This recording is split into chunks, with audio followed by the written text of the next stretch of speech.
Section 1. You will hear a woman who works in a furniture store taking a telephone order from a man. First, you have some time to look at questions 1 to 5.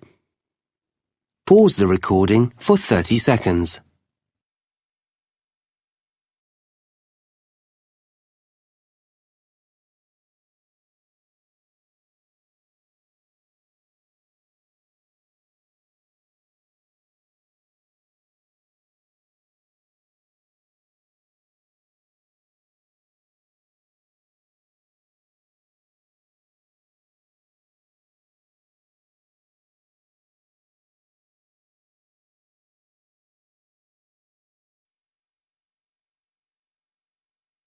You will see that there is an example that has been done for you. On this occasion only, the conversation relating to this will be played first. Good afternoon, Megequip. This is Sally speaking. How may I help you? Oh, hello. I'd like to order some items from your catalogue. Yes, are you an existing customer? No, I've only just moved here from South Africa, but I picked up your winter catalogue in the city centre yesterday. Fine. The winter catalogue is our current one. As you're a new customer, I need to take a few details from you. The customer is using the winter catalogue, so winter has been written in the space. Now we shall begin. You should answer the questions as you listen, because you will not hear the recording a second time. Listen carefully and answer questions 1 to 5. Good afternoon, Megequip. This is Sally speaking. How may I help you? Oh, hello. I'd like to order some items from your catalogue. Yes, are you an existing customer? No, I've only just moved here from South Africa, but I picked up your winter catalogue in the city centre yesterday. Fine. The winter catalogue is our current one. As you're a new customer, I need to take a few details from you. Sure. Your name is? Oscar Greening. That's Oscar with a K. Oskar? Yes. Greening. And your address? York Terrace. Here in the city? Yes. What number? It's a flat, number 52C. C. Got that. And would that be the same address for delivery? No, actually, I'm out all day, but my neighbour can take delivery at number 5 York Avenue. It's just round the corner. Okay, fine. Number 5. I've got that. And will you be paying by debit card or credit card? Well, I don't have any cards yet. I'll have some shortly, but I want these things this week, if possible. Could I come to the store and pay cash in advance? Well, I guess so. I'll make a note. I'm afraid that payment method doesn't entitle you to a discount. No, I didn't expect one for that. But what about my address? It says on the cover of the catalogue... Oh, yes, you're right. Of course, York Terrace is within the city, so you get free delivery and 5% discount on your order. Oh, good. Before you hear the rest of the conversation, you have some time to look at questions 6 to 10. Pause the recording for 30 seconds.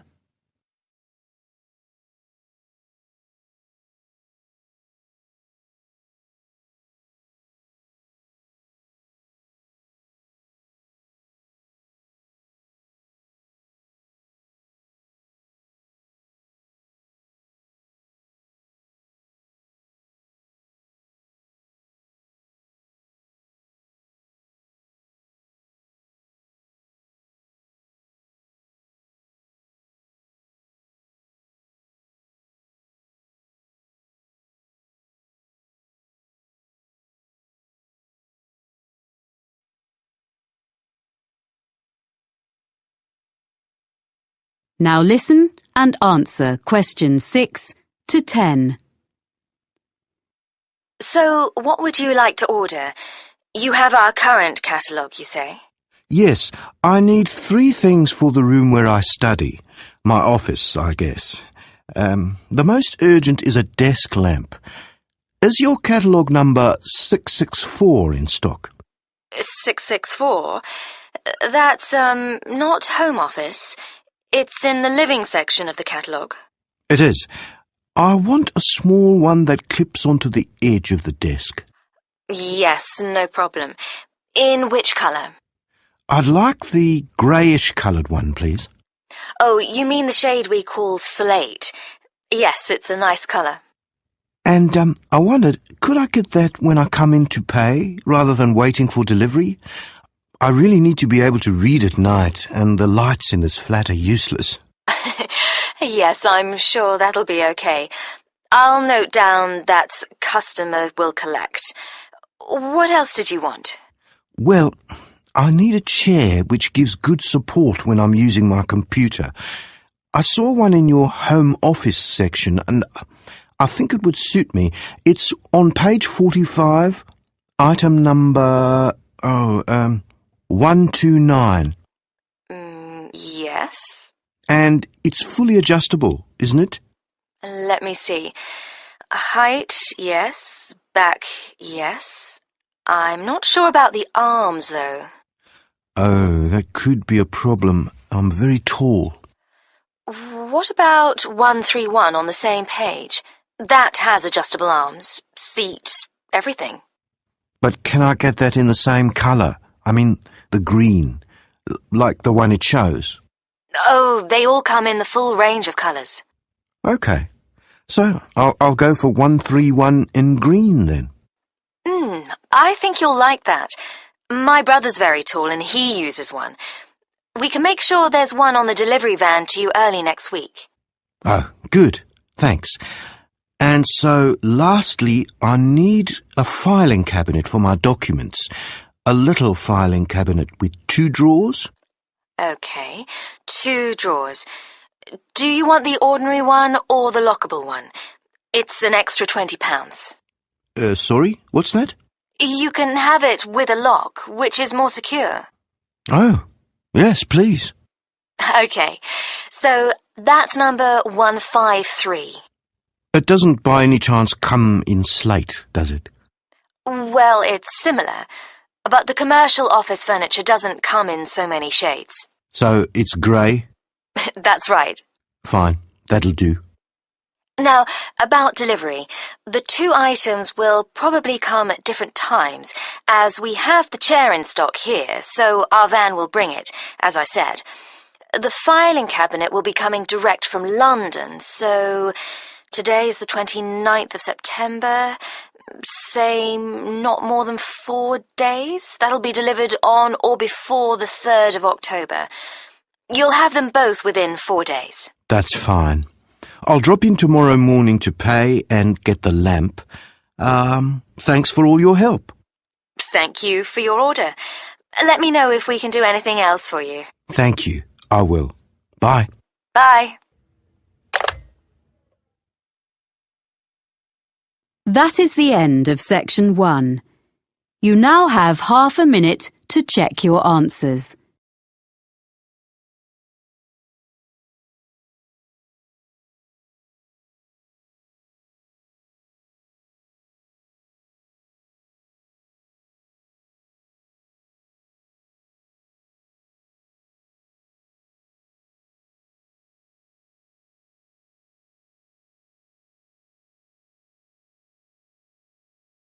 Section 2.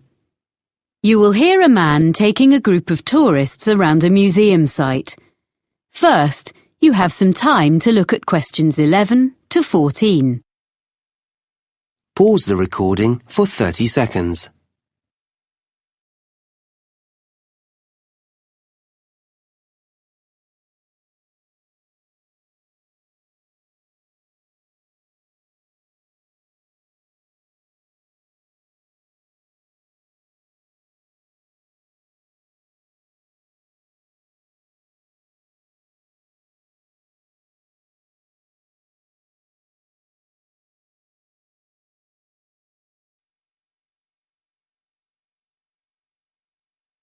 Now listen carefully and answer questions 11 to 14.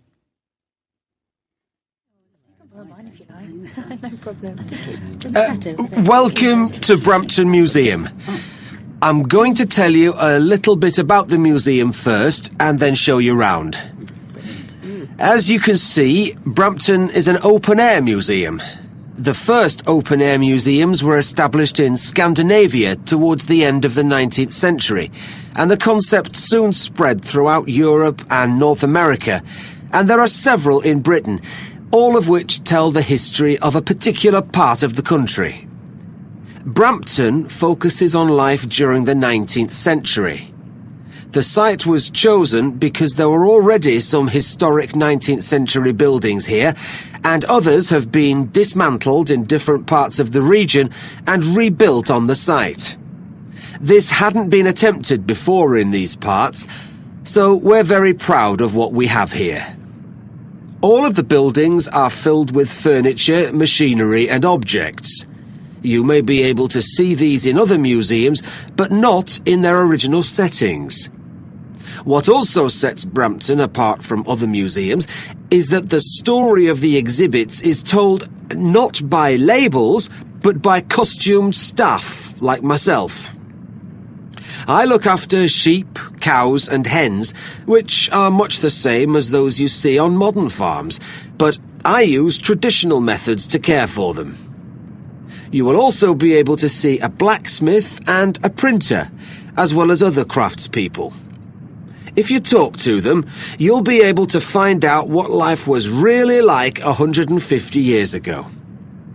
Our programme of activities during the year has guided walks, an agricultural fair, and all the other events you would expect a museum to have. But remember, here you experience them in the real surroundings. The site is divided into different areas. The main building contains our High Street, which is a street of 19th century shops, offices and some homes. There's a stationer's shop which sells a range of specially selected cards, prints and copies of Victorian stationery, all available for purchase by visitors. Upstairs, in the same building, a printer demonstrates the production of posters, business cards and advertising material. Across the street from the stationer's is a clothes shop, and there's a baker's where you can watch a demonstration of someone making bread, cakes and pastries. We also have a sweet shop, which has old-fashioned sweets for sale. Vintage trams travel along from one end of the street to the other, carrying visitors on their journey into the past. We will also be visiting the farm and taking a ride on a steam train. Of course, the main form of transport in those days was the horse, and you can watch horses being exercised in the old stables. This part of Britain was famous for coal mining, and on the site we have part of a mine which opened in 1860 and was worked for over 100 years before closing in 1963. Visitors can put on a hard hat and take a guided tour underground to see how coal was worked and to experience the working conditions in the early 1900s. Before you hear the rest of the talk, you have some time to look at questions 15 to 20. Pause the recording for 30 seconds.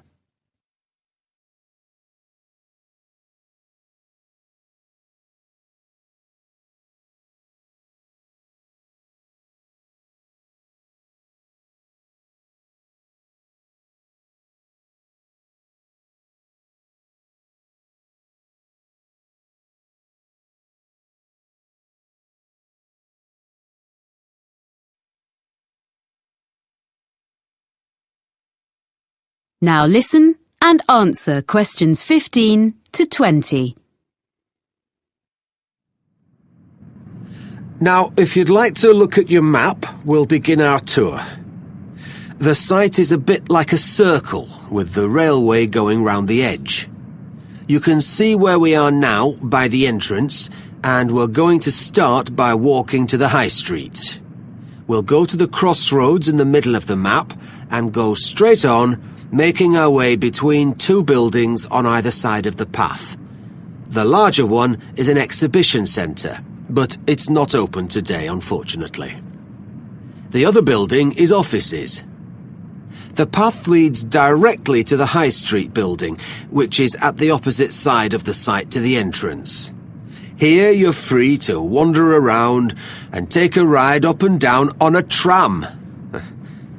We'll then take the path which follows the railway line and crosses it to the farm. If you wish, you can have tea in the farmhouse, and there'll be time to look at the animals and the machinery. Then we cross the railway line again and visit our special attraction, which is the coal mine. It's just in front of us, here at the entrance.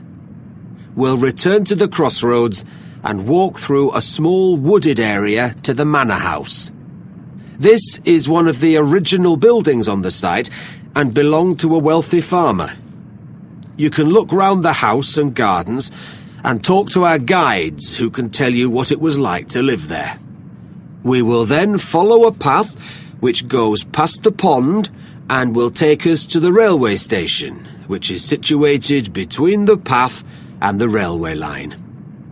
Finally, we'll take the steam train back around the site, passing alongside the high street and the coal mine back to the entrance. So, if you'd like to follow me...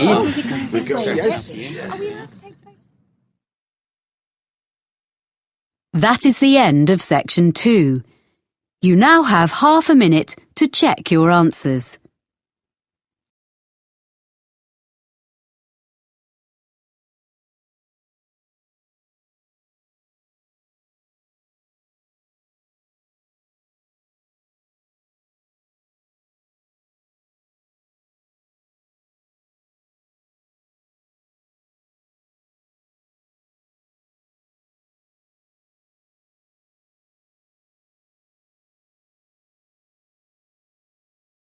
Section 3. You will hear a conversation between Cressida, a student of journalism, and her tutor, Dr. Erskine, about a work placement that she has recently done. First, you have some time to look at questions 21 to 26. Pause the recording for 30 seconds.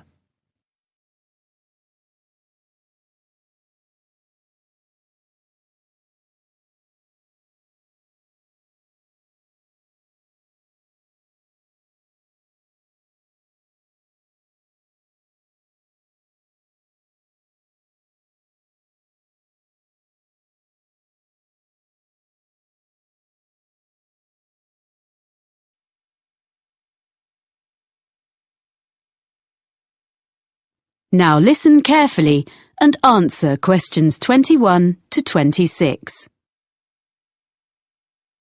Well, Cressida, that was an interesting presentation you gave yesterday on your placement at the TV News Centre. Thank you, Dr. Erskine. I did work hard on it. Yes, and you did entertain the class. They enjoyed your humour, but you informed them too. But I felt there was a bit of a backstory. You know, something you weren't telling us. So how was it really? Yeah, well, I learned a lot, as I said. But I think some of the lessons weren't ones I wanted to share with the whole group. I mean, my expectations about what it would be like were too high. I'd been fantasizing a bit about what I'd be doing. I mean, it all worked out okay in the end. But I got off to a bad start. Yes, I heard something similar from the producer, Ainsley Webb, who assessed your performance. He was quite negative about some of the things you did and your initial attitude, I'm afraid. Would you like to give me your version? I didn't prepare properly is the main thing. On my first morning, I hadn't checked my commuting route properly. And I didn't notice that it says the buses don't start till 6. I had to run all the way to the studio, but I was still late, and I looked a mess. Well, better at this stage of your career than later. To be honest, I made the same kind of mistakes when I was your age. But Anyway, as I say, I think the presentation yesterday went extremely well, and I will bear that in mind when I grade your work experience overall. Thank you for being so understanding. Right. Now, have you completed your diary of what you did there? Professor Jenkins hasn't received it, he says. Yes, I have finished it, but I wanted to just tidy it up a bit. Some of it was written in a bit of a hurry. I'll email it to him this afternoon. OK, but I'm afraid he says this will have to be the last time you submit late. Journalism is all about deadlines, and if you can't manage them on your course, he can't give you a diploma saying you're competent, can he? Oh, yes, I'll do it straight after this. I didn't realise. Well, he can be a bit abrupt if he's kept waiting. It's the one thing he really doesn't like. Ooh. I'm sure everything is going to be fine. You're getting very good grades on your work, so as long as you remember that. Yes. Now, did you manage okay generally, do you think? Yeah, okay, I think. Well, it took a while to get to grips with all the equipment. Some of it was quite old, not as fast as what we have here in college, and at first I kept thinking it was my fault. I wasn't pressing the right buttons or something. The thing was, none of the TV centre staff asked me if I wanted instructions. If I asked them how to do some particular operation, they were perfectly civil and would show me, and even say thank you for what I did do. But I felt awkward to keep asking. Before you hear the rest of the conversation, you have some time to look at questions 27 to 30. Pause the recording for 30 seconds.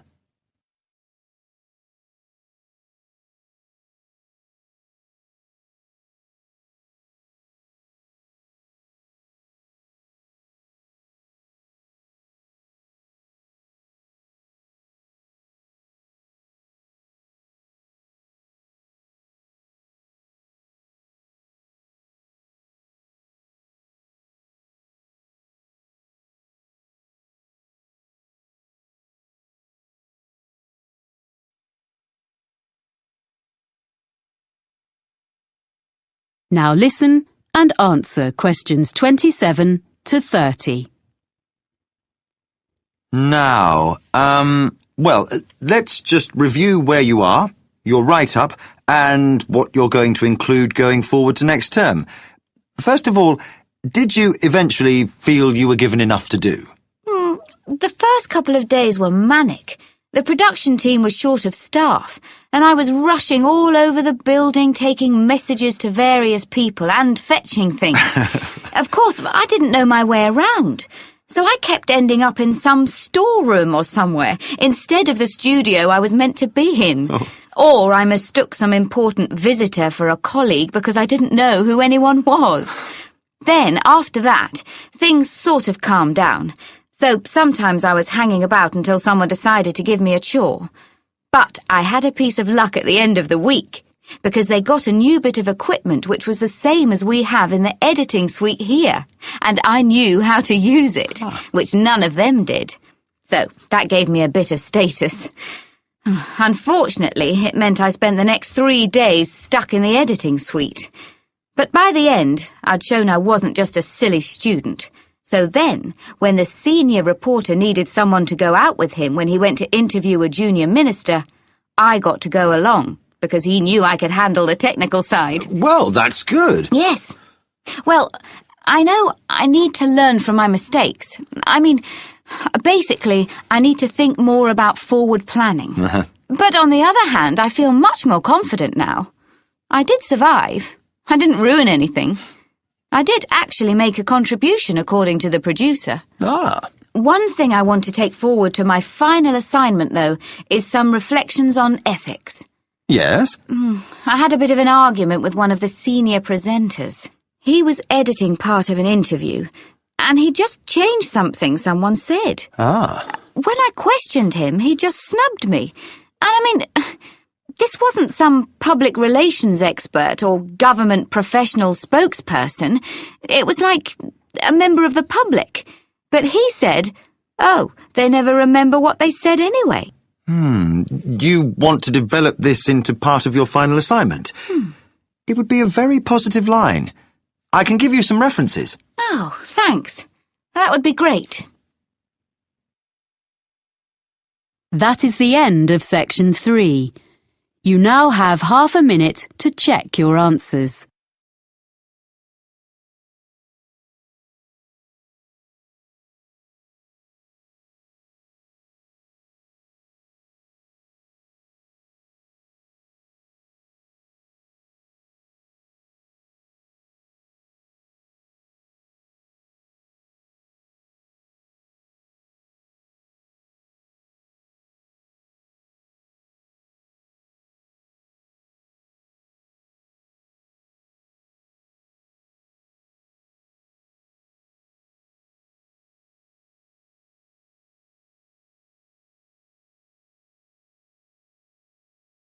Section 4. You will hear a lecturer talking about the history of the electric guitar. First, you have some time to look at questions 31 to 40. Pause the recording for 1 minute.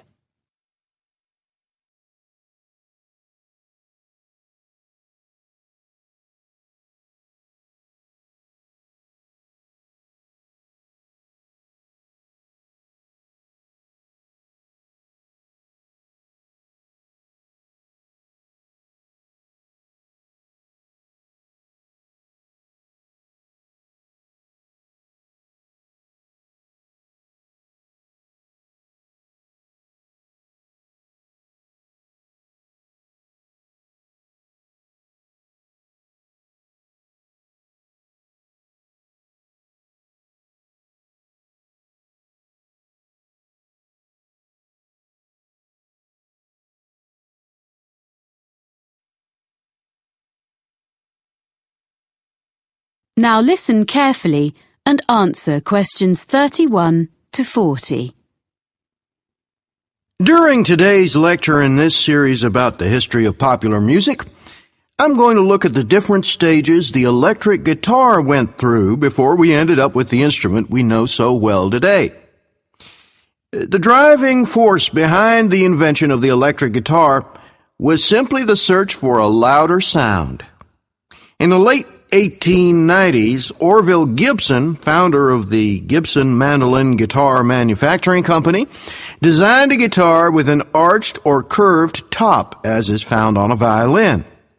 This made it both stronger and louder than earlier designs, but it was still hard to hear amongst other louder instruments. During the 1920s, with the beginnings of big band music, commercial radio, and the rise of the recording industry, the need to increase the volume of the guitar became even more important. Around 1925, John Dappiera came up with a solution. He designed a guitar known as the National Guitar with a metal body which had metal resonating cones built into the top. It produced a brash tone, which became popular with guitarists who played blues, but was unsuitable for many other types of music. Another way of increasing the volume was thought of in the 1930s.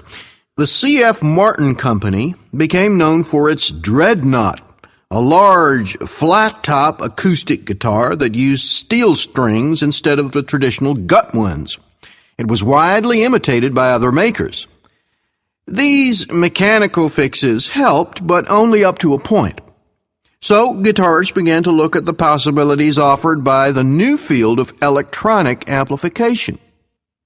What guitar players needed was a way to separate the guitar's sound and boost it in isolation from the rest of a band or the surroundings. Guitar makers and players began experimenting with electrical pickups, which are the main means of amplification used today. The first successful one was invented in 1931 by George Beecham. He introduced to the market a guitar known as the frying pan, because the playing area consisted of a small round disc. The guitar was hollow and was made of aluminum and steel. He amplified the sound by using a pair of horseshoe-shaped magnets. It was the first commercially successful electric guitar. So by the mid-1930s, an entirely new kind of sound was born. Yet along with its benefits, the new technology brought problems. The traditional hollow body of a guitar caused distortion and feedback when combined with electromagnetic pickups. Musicians and manufacturers realized that a new kind of guitar should be designed from scratch with amplification in mind. In 1935, Adolf Rickenbacker produced a guitar which took his name, the Rickenbacker Electro-Spanish. It was the first guitar produced in plastic, which, because of its weight, vibrated less readily than wood. It eliminated the problems of earlier versions, which were plagued by acoustic feedback. The Electro-Spanish had its own problems, however, because it was very heavy, smaller than other guitars of the period, and was quite awkward to play. Developments continued, and in 1941, Les Paul made a guitar which he called the Log. And true to its name, it was totally solid. All previous guitars had been hollow or partly hollow. It looked slightly strange, but the next step had been made towards the modern electric guitar. The first guitar successfully produced in large numbers was made in 1950 by Leo Fender. His Spanish-style electric guitar, known as a Fender Broadcaster, had a bolt-on neck and was initially criticized by competitors as being very simple and lacking in craftsmanship. Yet it was immediately successful and was particularly suited to mass production, spurring other guitar companies to follow Fender's lead. In 1951, Leo Fender revolutionized the music world yet again when he produced an electric bass guitar. This was the first commercially successful bass model to be played like a guitar. It was easier for players to hit an exact note. That's why it was called the Precision. Although there had already been electric stand-up basses, this was much more portable. It is now standard in the lineup of any rock band, and some historians suggest that entire genres of music, such as reggae and funk, could not exist without it. In 1952, the Gibson Company became Fender's first major competitor when Ted McCarty created the Gibson Les Paul guitar. It was distinctive because it was colored gold. The reason for this was to disguise the fact that it was made from two different kinds of wood. In 1954, Leo Fender responded to this successful instrument by introducing the Fender Stratocaster. It is easily identified by its double cutaway design and 3 pickups. This model may be the most influential electric guitar ever produced. The modern guitar as we know it was here to stay. That is the end of section 4. You now have half a minute to check your answers.